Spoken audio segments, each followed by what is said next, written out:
switch S is closed at t equal to 0 in the circuit shown.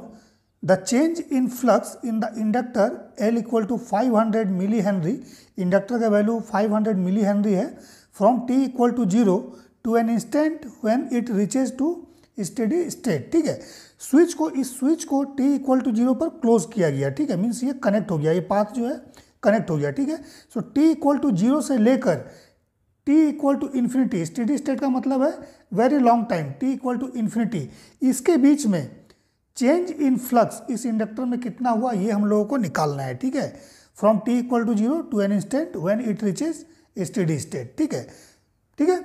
So change in flux कैसे निकालेंगे? सो देखिए, inductor में जो flux होता है, ठीक है, किसी भी इंडक्टर में मान लीजिए इंडक्टेंस का वैल्यू अगर L है, so flux is L and I, L into I. I is the current through inductor. ठीक है, I क्या है? Current through inductor. बस इस फॉर्मूला को याद रखना है. ठीक है, सो करना क्या है? सबसे पहले t इक्वल टू 0 पर आप निकाल लीजिए फ्लक्स क्या होगा. Let's say it is 5 1. Then फिर निकालिए t इक्वल टू इन्फिनिटी पर फ्लक्स क्या होगा. Let's say it is 5 2. ठीक है, सो चेंज इन फ्लक्स कितना हो जाएगा? Delta 5, that is 5 2 minus 5 1. ठीक है ना.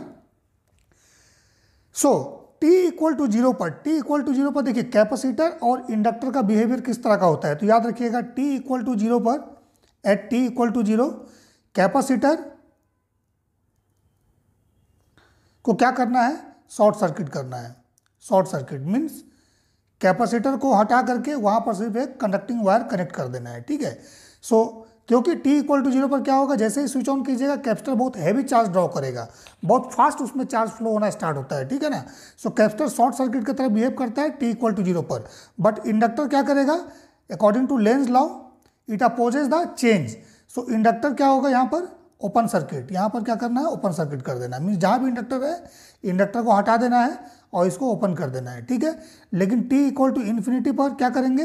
कैपेसिटर फुली चार्ज हो जाएगा, सो उसको फर्दर चार्ज का जरूरत नहीं पड़ेगा. सो कैपेसिटर क्या हो जाएगा? Open circuit. ठीक है, कैपेसिटर ओपन सर्किट, इसको याद रखना है. ठीक है, और इंडक्टर क्या हो जाएगा? Short circuit. ठीक है, बस इस कंसेप्ट को याद रखिएगा, ये प्रॉब्लम सॉल्व हो जाएगा. सो देखिए, t इक्वल टू 0 पर सबसे पहले फ्लक्स निकालना है.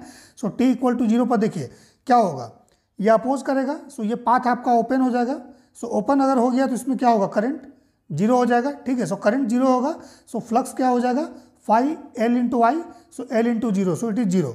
सो इसका मतलब जो 5 1 का वैल्यू है, 5 1 एट t इक्वल टू 0, ठीक है, इसका वैल्यू क्या हो जाएगा?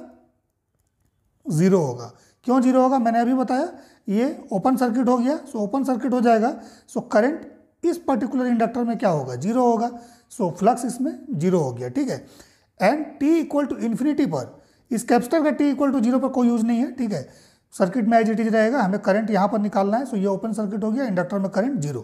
ठीक है, t इक्वल टू इन्फिनिटी पर, सो ये फुली चार्ज हो गया. सो ये पाथ क्या हो जाएगा? ओपन हो जाएगा. इसको हटा देना है, इसको ओपन कर देना है. ठीक है, और ये क्या हो जाएगा? शॉर्ट सर्किट हो जाएगा. ठीक है ना, शॉर्ट सर्किट हो जाएगा. ठीक है, सो ये सर्किट किस तरह का होगा, इसको हम लोग चेंज करते हैं. सो सर्किट देखिए हम यहाँ पर रीड्रॉ कर देते हैं, ये इस तरह से हो जाएगा. ठीक है, resistance 5 ohm, this one, inductor को हमने शॉर्ट सर्किट कर दिया, स्विच को हमने यहाँ पर क्लोज कर दिया, यहाँ पर इंडक्टर था, ये शॉर्ट सर्किट हो गया. ठीक है, this 5 ohm as it is, then this battery 10 volt. ठीक है, ये 5 ओम ये भी है, ये भी 5 ओम है. ठीक है ना, ये 20 वोल्ट है. अब ये कैपेसिटर ओपन सर्किट हो गया. सो यहाँ पर जो भी रेजिस्टेंस है, अगर ये रहा भी, सो इस रेजिस्टेंस में करंट क्या होगा? 0 होगा, क्योंकि यहाँ कैपेसिटर जो है ये ओपन सर्किट हो गया at t equal to infinity. So t equal to infinity पर सर्किट कुछ इस तरह से हो जाएगा. ठीक है, सो अब क्या करना है आपको? करंट निकालना है इस इंडक्टर में. सो करंट निकालने के लिए हम लोग क्या करेंगे? ये वाला करंट होगा, दिस करंट, लेट से दिस करंट, इसको कुछ भी मान लेते हैं. बेटर होगा कि मान लीजिए कि ये बैटरी जो है करंट डिलीवर कर रहा है, लेट से इट इज I1. ठीक है, और ये बैटरी करंट डिलीवर किया I2. सो यही करंट I2 यहाँ जाएगा, ये I1, देन इस पाथ में क्या आ जाएगा? I1 plus I2. देन फिर ये I1 इस पाथ में चला जाएगा और इस रेजिस्टेंस में 5 ओम में I2 चला जाएगा और रिटर्न I2 यहाँ पर इस बैटरी के थ्रू इस तरह से फ्लो होगा, ठीक है।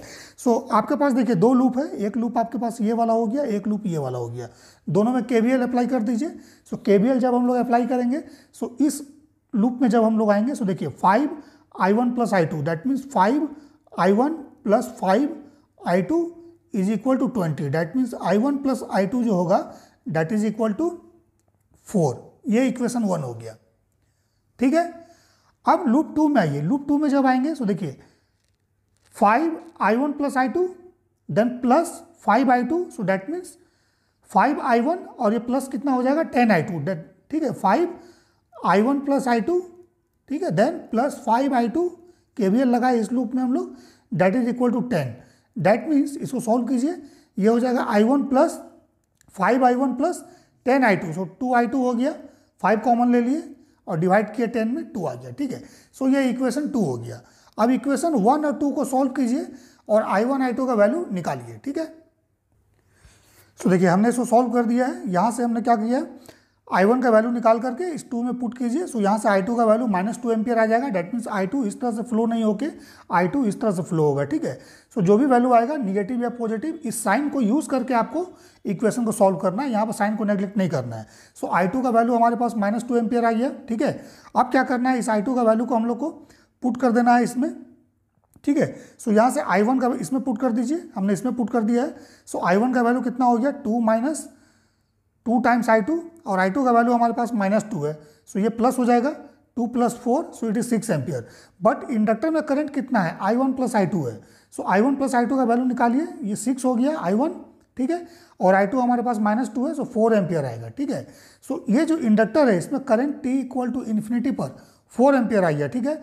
सो फ्लक्स निकाल देंगे, φ2 का वैल्यू मैं यहाँ निकाल देता हूँ, φ2 क्या हो जाएगा L × I।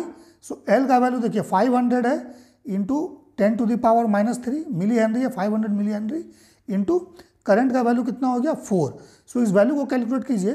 सो ये 2 × 10⁻³ इंटू 10⁻³ दैट मीन्स 2 वेबर आएगा, ठीक है, 2 वेबर, ठीक है। सो चेंज इन फ्लक्स निकाले हम लोग, चेंज इन फ्लक्स क्या हो जाएगा φ2 - φ1, φ2 का वैल्यू 2 वेबर और φ1 का वैल्यू 0, ठीक है। सो डेल्टा फाई का वैल्यू जब हम लोग निकालेंगे change in flux, so it is φ2 - φ1, so 2 - 0 this much weber, so it is 2 weber. इसका आंसर कितना आएगा 2 वेबर। सो यहाँ लिख देता हूँ change in flux, change in flux delta phi, so it is 2 weber, ये इसका आंसर होगा, ठीक है।